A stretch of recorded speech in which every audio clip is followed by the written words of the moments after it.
A torn corner on a poster. Not a ripped sign, not a stain, just one small corner peeled away by a fingernail. And the rule was absolute, it had to be replaced that same day.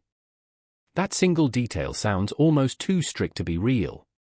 But it comes directly from Xiao Zhan's own account of his life before fame, when he was not an actor at all, but a graphic designer running his own business under a boss who tolerated no exceptions. Rabbit News Hallyu goes further than the headline, and this is a story most coverage never touches, because it happened years before anyone outside his industry knew his name. Here is what most people know about Xiao Zhan, the actor, the idol, the face attached to hit dramas and international brand campaigns. Here is what almost nobody discusses, the version of him that existed before any of that, working inside a design studio in Hong Kong where the standards were, in his own words, harsh. That torn poster corner is where the story starts to get interesting. According to his account, his boss once pushed 3 interns to quit. The rules were exact and unforgiving. Phone calls had to be answered first thing in the morning. Emails required a response within 10 minutes. And that poster, the one with the small tear, could not wait even one extra day for a replacement, no matter how minor the damage looked. This was not a one-time overreaction. It was the operating standard of the environment he worked in. The bigger clue is not the poster at all. It is what happened when something actually went wrong. At one point, a photo was placed incorrectly in a batch of 4,000 promotional flyers already printed. By his own description, he went blank on the spot, convinced he had made a catastrophic error. 4,000 copies.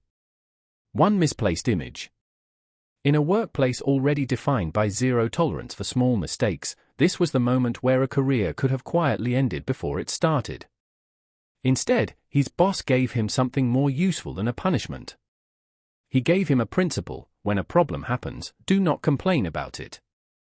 Fix it immediately. That instruction, delivered after a 4,000 flyer mistake, is the kind of lesson that either breaks someone's confidence or reshapes how they operate for the rest of their career. Based on how consistently this same instinct shows up later in his life, the second outcome is the one that stuck. To understand why that lesson mattered so much, it helps to see where his design career actually began. In his second year of university, while still a student at Chongqing Technology and Business University studying visual communication design, he co-founded both a photography studio and a design studio with classmates. He was not simply designing logos from a dorm room. He was sourcing construction materials, handling the decoration of a physical space, and filing for a business license, essentially running 2 small companies before graduating. To bring in clients, he reportedly served tea and water personally, operating on the belief that his job was to make the client satisfied. That is not the mindset of someone treating design as a hobby. That is the mindset of someone building a service business from the ground up, one client relationship at a time. The results were not amateur, either. He worked across Photoshop, Illustrator, and InDesign, and produced brand identity work and mascot characters for a cafe that, according to his account, remained in use long after the project ended.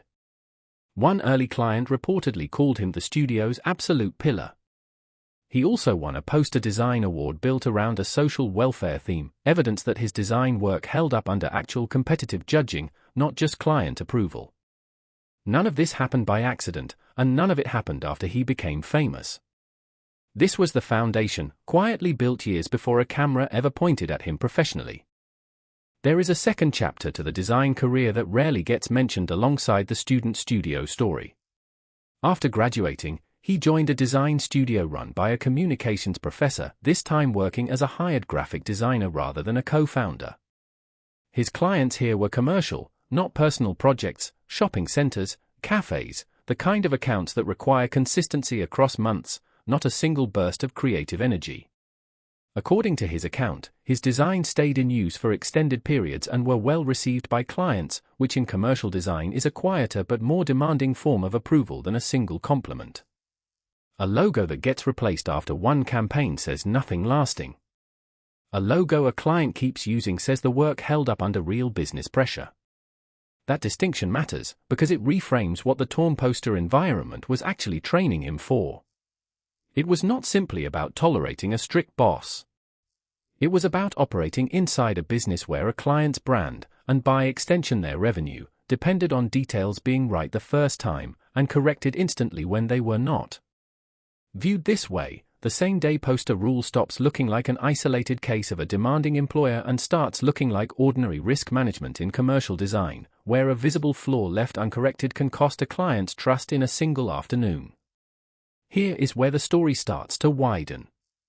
A design career built on precision, immediate correction, and zero tolerance for unresolved mistakes is not, on its own, unusual. Plenty of demanding creative industries run this way. What makes this case worth examining is not the standard itself. It is where that exact same standard resurfaces later, in a completely different profession. When he entered the entertainment industry, he had to learn dance from scratch. According to his account, the training was intense enough that his toenails fell out. His only concern in that moment, by his own description, was whether they would grow back. Once he had an answer, he kept training. Then there is the detail from a film set. To maintain emotional continuity for a scene, he reportedly asked for the air conditioning in his RV to be turned off, even as outside temperatures dropped to -20 degrees Celsius, so that he could stay physically and emotionally in character before filming. Put those two career chapters side by side. A boss who demanded same-day fixes for a torn poster corner. A performer who trains through lost toenails and sits in freezing temperatures rather than break character. These are not the same event, and they are not proof of some universal industry rule. But in this specific case, the pattern is hard to ignore: discomfort treated as acceptable, and problems treated as things to solve immediately rather than complain about. This does not establish that every successful actor comes from a background like this, and it would be a stretch to claim design training is some secret pipeline into acting discipline. What the evidence does support is narrower, and arguably more interesting. In this individual case, a specific professional habit, formed under a demanding boss in a design studio years before fame, appears again in an unrelated field, applied to an unrelated set of pressures. That is not a coincidence worth dismissing. It is also not proof of anything beyond this one career.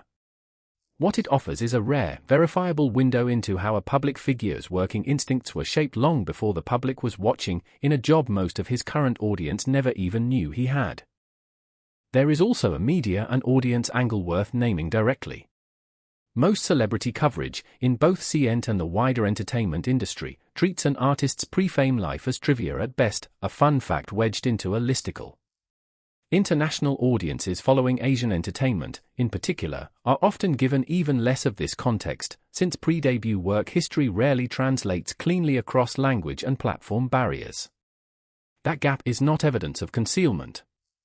It is simply a byproduct of how entertainment media tends to prioritize the present moment over the years that built it.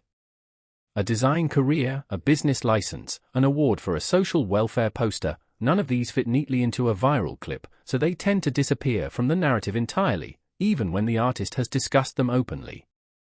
That disappearance has a cost. When an audience only sees the finished performer, encountering him for the first time already dancing, already acting, already fluent in front of a camera, the polish itself can look effortless. It rarely is. In this specific case, the record shows years of unglamorous, commercially pressured work that predates any of it, and that record is available because he chose to share it, not because a documentary crew uncovered it. The torn poster corner was never really about the poster. It was about an environment that